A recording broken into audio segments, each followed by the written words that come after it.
बच्चों, आज हम लोग फूल का मूल्य का शेष भाग पढ़ेंगे। हम लोग कितने में एक मासा स्वर्ण में पिछले वीडियो में हम लोग यहाँ तक पढ़े थे।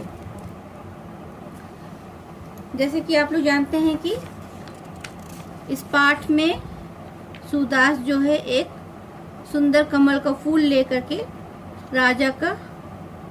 राजा के पास जाता है और इस उम्मीद में कि उसे एक मनचाहा पुरस्कार मिलेगा या पैसा मिलेगा। और इधर जो है फूल को लेकर के वो राजा के दरबार में पहुंचता है, परंतु फूल जो है राजा वो नहीं बेच पाता है।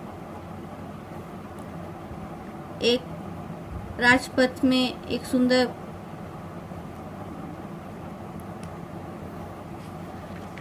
पुरुष है जो वो फूल की सुंदरता से इतना मुग्ध हो जाता है कि वह सूरदास से फूल खरीदने को, उसके मनचाहा दाम में फूल खरीदने को तैयार होता है। और इधर राजा जो है नगर के बाहरी भाग में जो हैं वो भगवान बुद्ध के दर्शन के लिए जा रहे हैं। उसके थाल सजाए गए हैं और सुंदर युवतियों का झुंड भी है, लेकिन थाल में फूल की कमी है। और ये फूल को राजा जो देखते हैं उसको देख करके बहुत खुश होते हैं और सूरदास से वो फूल का मूल्य पूछते हैं। तब तक सूरदास बोलता है कि ये फूल जो हैं ये सज्जन ले चुके हैं। कितने में? एक मासा स्वर्ण में, सूरदास बतलाता है। अब हम लोग इसके आगे पढ़ेंगे। मैं तुम्हें इस पुष्प के बदले 10 मासा स्वर्ण दूंगा। राजा की वंदना करके उन सज्जन ने कहा, सूरदास मेरी तरफ से 20 मासा स्वर्ण ले लो। यहाँ पर हम लोग देखते हैं कि राजा जो है कहते हैं इस फूल के बदले में मैं तुम्हें 10 मासा स्वर्ण दूंगा। राजा की वंदना करके उन सज्जन ने कहता है, मतलब राजा से वो वंदना या मतलब विनती करता है और कहता है कि मेरी तरफ से 20 मासा स्वर्ण ले लो। मतलब राजा और उन दोनों सज्जन के बीच में फूल का मूल्य तय हो रहा है। सज्जन बोलता है कि मैं तुम्हें 10 मासा स्वर्ण दूंगा। राजा उसे विनती करता है सज्जन से कि मैं सूरदास को 20 मासा स्वर्ण दूंगा, लेकिन फूल मुझे दे दो। राजा से निवेदन करते हुए वह सज्जन बोला, महाराज आप तथा मैं दोनों ही तथागत के चरणों में यह पुष्प अर्पित करना चाहता हूँ, लेकिन आप और मैं इस समय राजा या प्रजा न होकर दो भक्तों की तरह ही व्यवहार करें तो ज़्यादा उचित रहेगा। भगवान की दृष्टि में सभी एक समान होते हैं। और जो सभ्य पुरुष है वो राजा से विनती करते हुए कहता है कि हम और आप दोनों जो हैं इस फूल को भगवान के चरणों में अर्पित करना चाहते हैं। तथागत मतलब भगवान बुद्ध के चरणों में अर्पित करना चाहते हैं। तो क्यों ना हम लोग राजा और प्रजा ना होकर दो भक्त की तरह व्यवहार करें, और ज़्यादा उचित रहेगा कि भगवान की दृष्टि में तो सब एक समान है, तो हम दोनों ही फूल को एक साथ भेंट करेंगे। मधुर वाणी में प्रसन्नजीत ने कहा, भक्तजन मैं आपकी बात सुनकर प्रसन्न हुआ। आप इस पुष्प के लिए 20 मासा स्वर्ण दे रहे हैं, तो मैं इसका मूल्य 40 मासा स्वर्ण देने के लिए तैयार हूँ। और यह मधुरवाणी में प्रसन्नजीत ने कहा कि भक्तजन मैं आपकी इस बात से बहुत ही खुश हूँ, और इस पुष्प के लिए आप 20 मासा दे रहे हैं और मैं इसका 40 मासा स्वर्ण देने के लिए तैयार हूँ। तो मेरे भक्त के वाक्य पूरा करने से पहले सूरदास बोल पड़ा, हे राजन और भक्तजन, आप दोनों ही मुझे क्षमा करें, मुझे यह पुष्प नहीं बेचना है। इतना कहकर वह वहाँ से चल पड़ा। वे दोनों आश्चर्यपूर्वक उसे देखते रह गए। तब तक इधर सुदास के मन में कुछ ऐसा हलचल हुआ और उसने सोचा कि एक फूल के लिए एक ही व्यक्ति को चढ़ाना है और इसके लिए दोनों आपस में इतने सारे पैसे देने के लिए सोच रहे हैं। तो यह सोच करके सुदास जो है बोलते हैं कि राजन और भक्तजन, हम दोनों को आप मुझे माफ़ कीजिए, हम लोगों को फूल नहीं बेचना है, मुझे यह फूल नहीं बेचना है। और वह कहकर वहाँ से चला गया। और इस बीच दोनों दोनों मतलब राजा और भक्तजन दोनों जो हैं आश्चर्यचकित होकर के उसे देखते रह गए। सुदास पुष्प लेकर गौतम बुद्ध के स्थान की ओर चल पड़ा। वह सोच रहा था कि जिस बुद्ध देव को देने के लिए ये दोनों इस पुष्प की इतनी कीमत देने को तैयार हैं, यदि मैं स्वयं ही इस पुष्प को अर्पित करूं तो मुझे और अधिक धन की प्राप्ति होगी।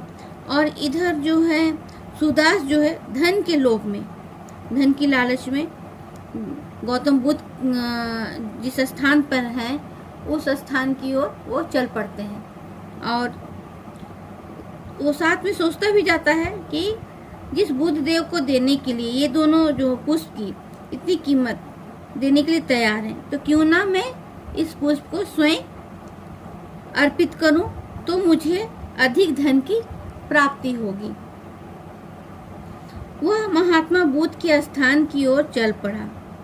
उसने देखा कि एक वट वृक्ष के नीचे महात्मा बुद्ध ध्यान मगन पद्मासन अवस्था में बैठे हैं। उनके मुख पर एक अद्भुत आभा थी, चेहरे पर अद्भुत तेज था, ओठों पर अद्भुत स्मित रेखा थी, पूरा व्यक्तित्व एक अनूठा प्रभाव लिए हुए था। और वो जैसे ही वहाँ पर महात्मा बुद्ध के स्थान पर जाता है और वहाँ जाकर पहुँच कर वो देखता है कि वट के वृक्ष के नीचे महात्मा बुद्ध जो है ध्यान मगन है और पद्मासन अवस्था में बैठे हुए हैं और उनके मुख से एक अद्भुत आभा थी, मतलब अद्भुत तेज, ओठों पर अद्भुत स्मित रेखा और एक व्यक्तित्व, पूरा व्यक्तित्व है उसका एक अनूठा प्रभाव लिए हुए था। स्मित मतलब धीमी हंसी। सुदास उन्हें देखकर अपने होशो हवास भूलकर आदर पूर्वक निर्निमेष भाव से उन्हें निहारने लगा। आगे बढ़कर उसने आदर पूर्वक उसके चरणों में वह फूल अर्पित कर दिया। उसका तन मन एक अलौकिक सुख का अनुभव कर रहा था।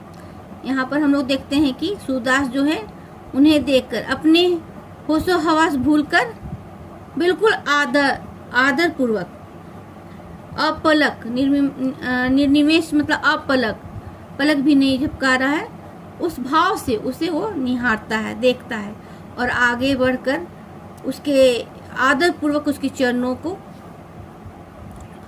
में उसको फूल को अर्पित कर देता है, रख देता है।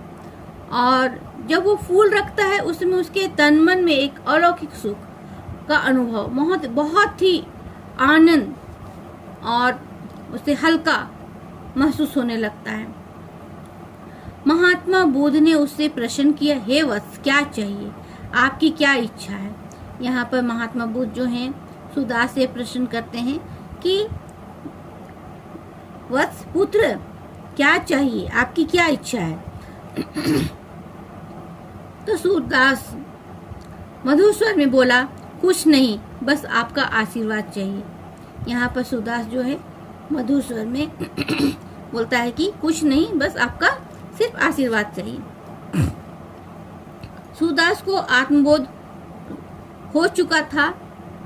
आत्मबोध मतलब उसकी आत्मा के संबंध में होने वाला ज्ञान, उसका हृदय प्रसन्नता और सुख से परिपूर्ण हो उठा था। परिपूर्ण मतलब भरा हुआ। वो बहुत ही आनंद महसूस कर रहा था और हल्का, और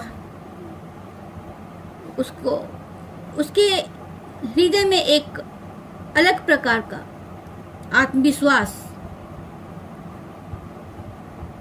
की भावना उत्पन्न हो चुकी थी और उसका हृदय जो है बहुत ही खुशी एवं सुख से भर उठा था।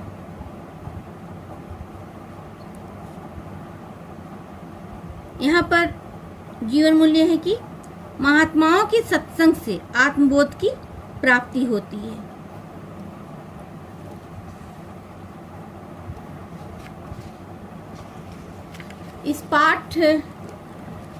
इस कहानी से मतलब हमको ये सीख मिलती है कि पुष्प की कीमत ही नहीं लगाई जा सकती। सच्चे भक्ति के आगे कोई भी इनाम जो छोटा है।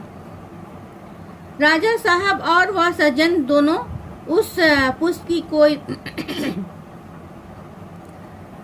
उस पुष्प की कीमत जो है मतलब कोई भी कीमत देने के लिए तैयार थे, क्योंकि वे दोनों उसे भगवान के चरणों में अर्पित करना चाहते थे। तब सच्ची तपस्या अपना तेज दिखाती है तो कितना भी बड़ा लालच हो उनके आगे घुटने टेक देता है। जो सुख भगवान के चरणों में अर्पण करना है और उनसे आशीर्वाद लेने में है, वह किसी इनाम में नहीं। कोई भी शोहरत उसके आगे जो है फीकी हो जाती है। इस पाठ में यही बतलाया गया है। अब हम लोग पाठ का कठिन शब्दों के अर्थ को देखेंगे। यहाँ आपके पाठ में कठिन शब्द दी गई है। इस शब्दों को आप 2 बार करके अपनी कॉपी में लिखेंगे और रविंद्रनाथ टैगोर की यहाँ परिचय दी गई है, इसको भी अपनी हिंदी कॉपी में लिखेंगे।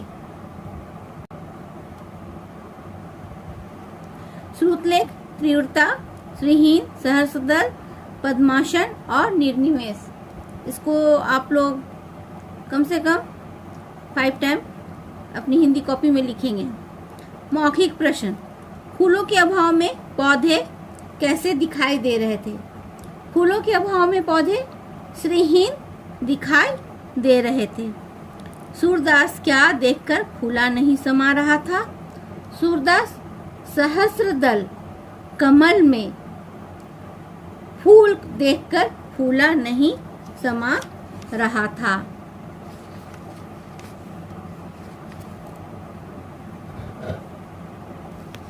यहाँ पर देखिए,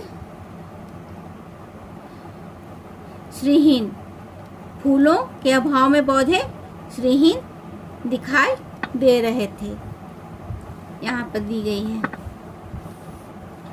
और सुदास जो है सहस्रदल कमल का फूल खिला देखकर फूला नहीं समा रहा था। एक सभ्य पुरुष राजपथ पर एक सभ्य पुरुष राजपथ पर फूलों की सुंदरता देखकर, कमल के फूल की सुंदरता को देखकर मुग्ध हो गया।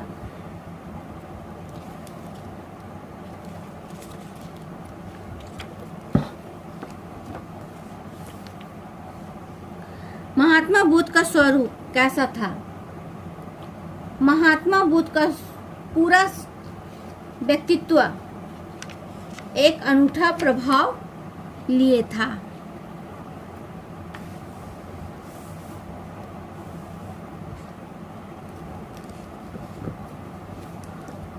यहाँ पर देखिएगा, पृष्ठ संख्या 48।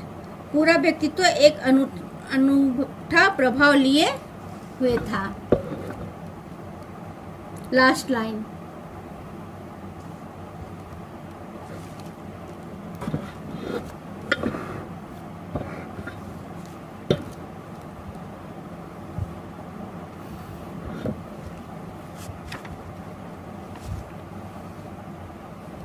शीतकाल की प्रचंडता के कारण पौधे कैसे हो गए थे?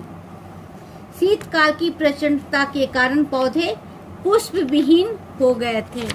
पृष्ठ संख्या 47 का फर्स्ट लाइन। शीतकाल की प्रचंडता के कारण पौधे पुष्प विहीन हो गए थे।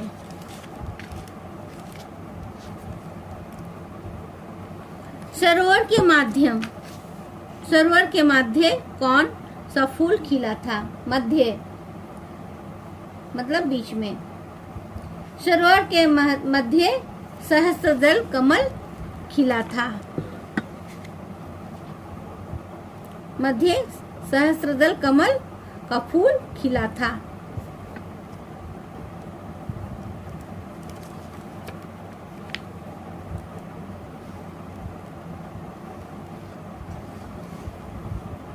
राजा साहब किसकी सुंदरता का दीवाने थे? राजा साहब पुष्पों के सुंदरता के दीवाने थे।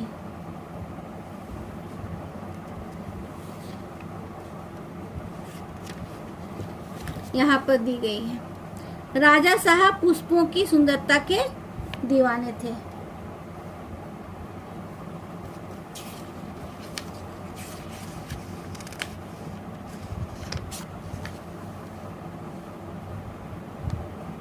राजा प्रसेनजीत किसका दर्शन करने जा रहे थे? राजा प्रसेनजीत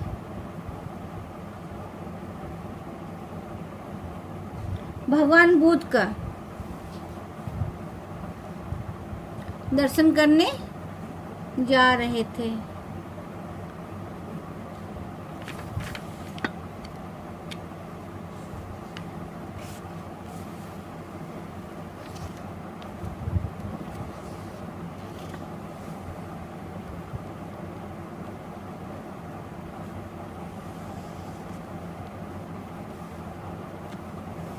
यहाँ पर दी गई है। राजा प्रसेनजीत पैदल ही भगवान बुद्ध के दर्शन करने के लिए जा रहे थे। पैदल मत लिखिएगा आप लोग। राजा प्रसेनजीत भगवान बुद्ध के दर्शन करने के लिए जा रहे थे।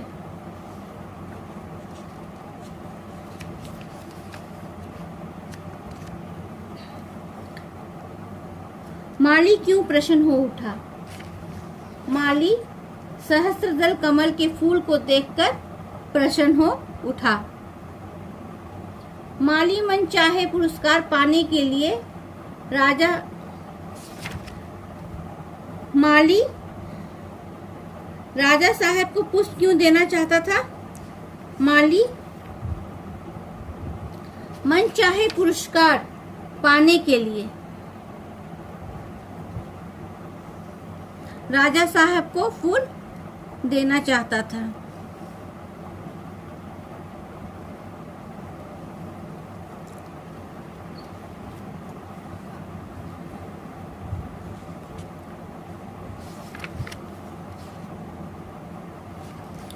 प्रसेनजीत सुंदर पुष्प देखकर क्यों प्रसन्न हुए?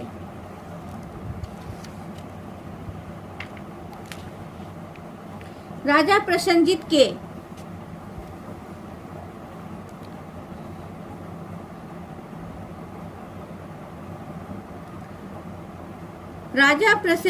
के पूजा की थाली में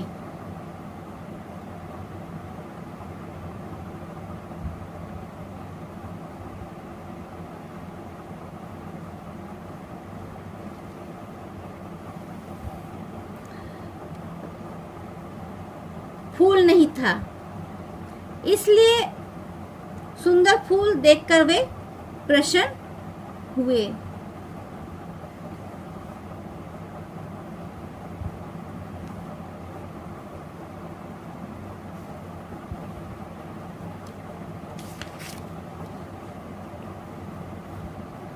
सुदास ने महात्मा बुद्ध से क्या मांगा?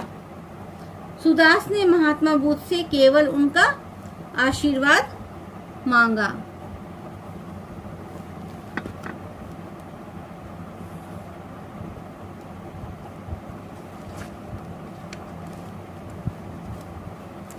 सुमेलित कीजिए। पौधे श्रीहीन माली सुदास, राजा प्रसेनजीत, भगवान तथागत, अलौकिक सुख। अब यहाँ पर लिंग परिवर्तन दी गई है, उसको आप लोगों को करना है। माली,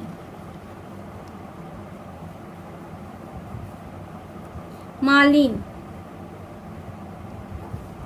कमल,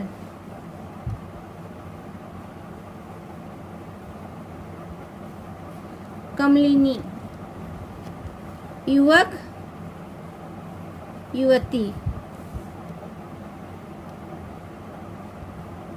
भक्त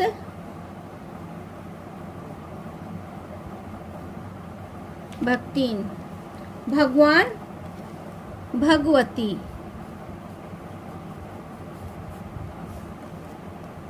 दास दासी।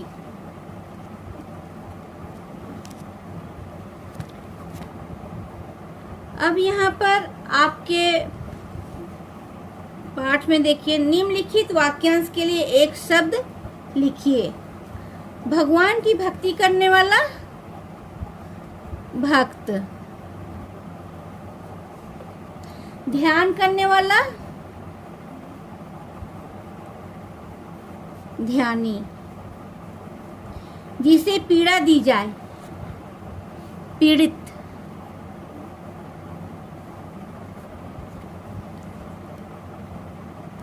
योग्य करने वाला योगी,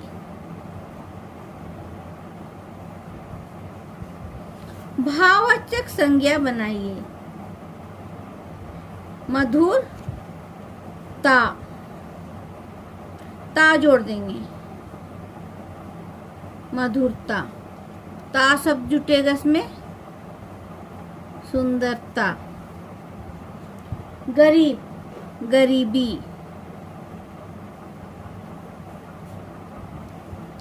प्रसन्नता,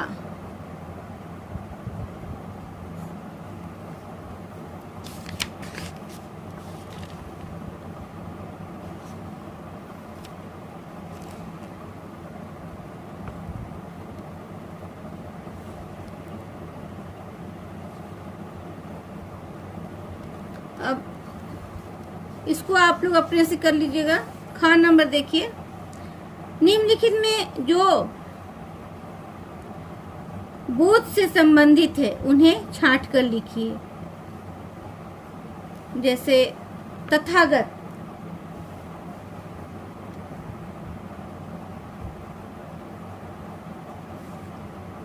सारनाथ,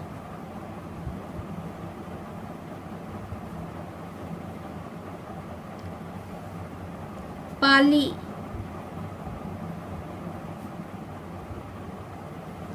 कपिलवस्तु,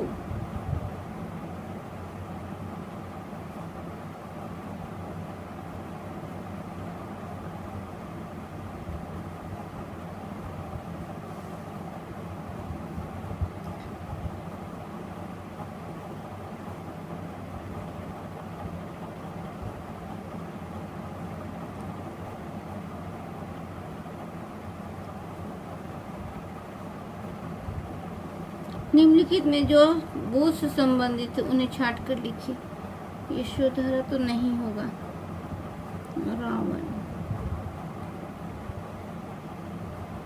तथागत, जैन धर्म हो सकता है,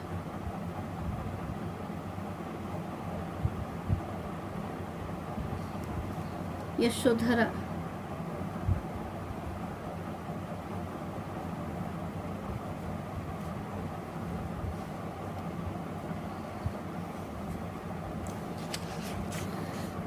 ये सभी आप क्वेश्चन आंसर आप अपनी हिंदी कॉपी में बना लीजिएगा।